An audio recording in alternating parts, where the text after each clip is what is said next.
Saludos. Hoy vamos a hacer una reflexión sobre la cuarta revolución industrial como modelo de desarrollo industrial a nivel global y su relación con dos organizaciones supranacionales que facilitan la adopción y la implementación del modelo por los países del mundo. Vamos a empezar. El Foro Económico Mundial, también llamado Foro de Davos, sabemos que es una organización no gubernamental internacional con sede en Ginebra, creada en el 1971, que reúne anualmente en Davos a los principales influyentes y poderosos líderes políticos y del mundo de los negocios y asociados a las grandes familias para establecer las agendas mundiales, regionales e industriales en materia de desarrollo económico.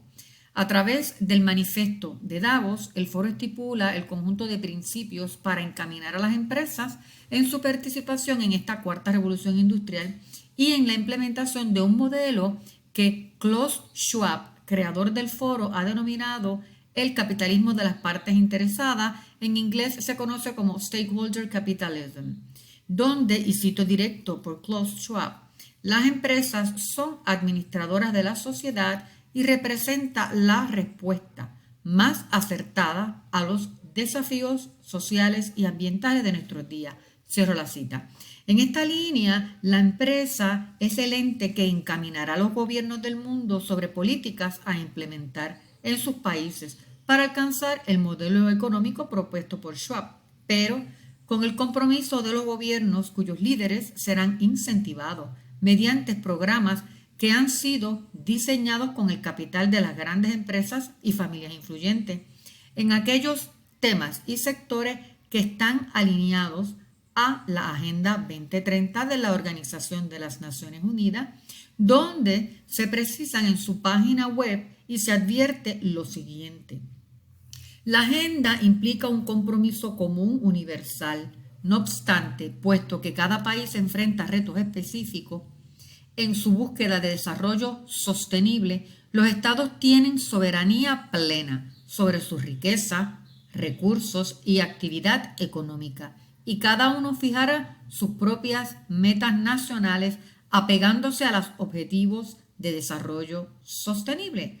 Pero la llamada soberanía plena de los países sobre sus riquezas queda en entredicho cuando observamos que en todos los países del mundo, industrializados y o en vías de desarrollo, precisamente el desarrollo económico está atado a préstamos de grandes organizaciones supranacionales, Fondo Monetario Internacional, Banco Mundial, Banco Europeo y programas de reconstrucción y de acuerdos de integración o cooperación regional que implica precisamente inversión foránea, sobre todo en la explotación de esos recursos. Tenemos el caso de América Latina, minería, agua y energía, que son fuentes energéticas a cambio de generación de empleo, tecnología y proyectos de infraestructura, pero sobre todo a cambio de quizás frenar la inequidad que los mismos gobiernos han perennizado a lo largo de la historia y mantenerse, quien sea el líder, mantenerse en el poder. Estas son oportunidades ideales para estos inversionistas influyentes, quienes mediante la estrategia de divide y vencerás fomentan polarización en las poblaciones de los países cuando ellos desean sustituir un líder en el poder por otro, por aquel que acepte todas las condiciones para la implementación de ese modelo universal que favorece la aceleración de la cuarta revolución industrial. Esa polarización se ha observado en los últimos años a través del incremento en las calles de multitudinarias manifestaciones articulados bajo lo que los expertos denominan el modelo científico, social, revolución molecular disipada. Pero el punto importante aquí es que muchos países han reconocido que gobernar con el mecanismo de partidos políticos como en el siglo pasado no es la regla de hoy, sino la tecnocracia, como muy bien explica el investigador en el tema, el doctor Miklos Lukas de Pereni, y el doctor en ingeniería social, el ruso Daniel Stulin. Desde la perspectiva de negocios, la revolución molecular disipada ha significado el cierre de pequeñas y medianas empresas impactadas por estos disturbios y, por ejemplo, en el caso de América Latina, la alineación de grandes empresas de capital mixto, global latina, multilatina, a los postulados del tecnoparadigma como modelo. El rol de la empresa, como estipula el foro, en las actividades puramente de administración gubernamental, a nuestros ojos es debatible.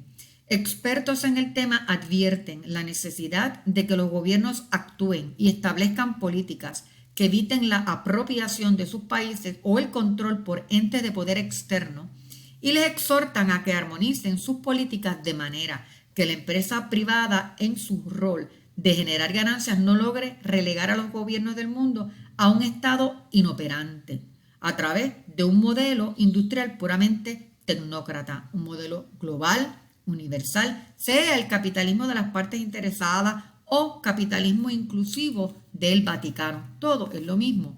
Y cada año se observa aún más el poder de las grandes globales tecnológicas a través de su intervención en los gobiernos y en el foro de Davos, donde se manifiestan ellos todos los años. Veamos estos dos ejemplos, por mencionar algunos, sin tocar el tema de la industria aeroespacial y la de armamento.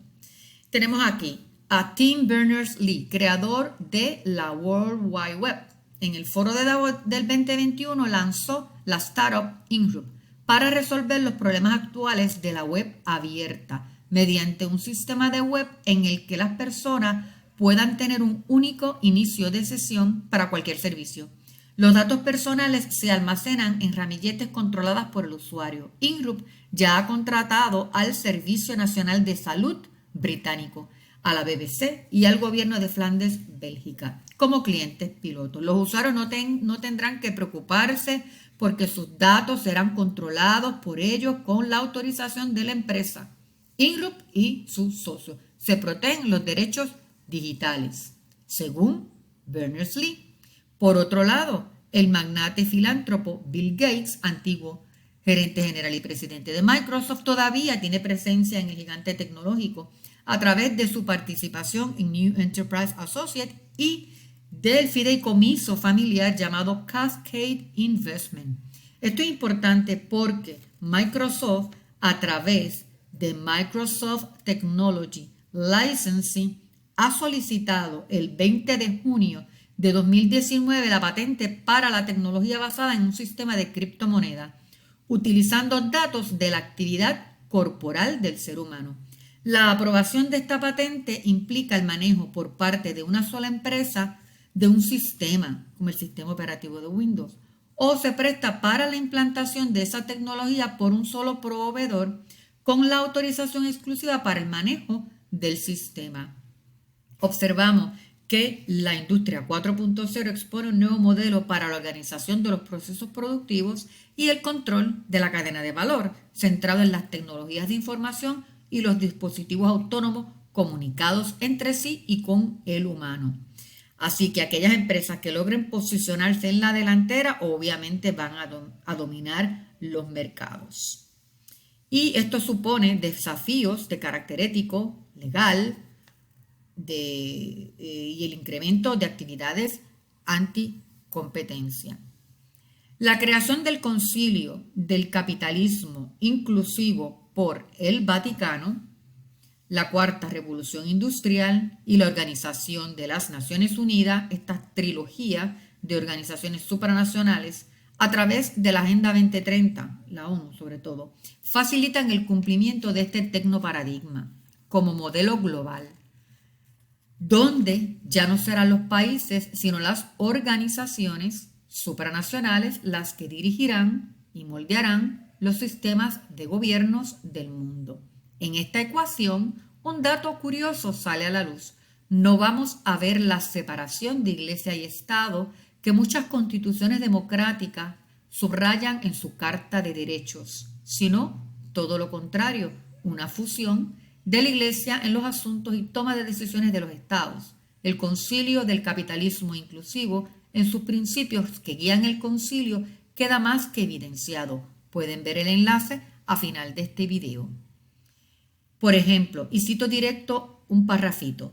Cada uno de nosotros trabajando juntos y con otros encontraremos los mejores enfoques para nuestras instituciones, industrias y gobiernos que puedan fomentar la inclusión. Definiremos e implementaremos acciones y enfoques individuales, siguiendo los principios para el capitalismo inclusivo. Y esto incluye una mejora de las medidas ambientales, sociales y de gobernanza en nuestras operaciones diarias, a medida que ayudamos a alcanzar los objetivos de desarrollo sostenible de las Naciones Unidas, es decir, la Agenda 2030. Y para ello es lógico que estos presidentes de grandes multinacionales globales, como vemos aquí en esta transparencia, y fundaciones como Rockefeller Foundation, Ford Foundation, sean guardianes y asesores del concilio. Y no menos importante, cabe mencionar al personaje Peter Baker, miembro del Consejo de Supervisión Capital Coalition, quien además de ser miembro de diferentes organizaciones y grandes multinacionales de punta, es miembro del Comité Asesor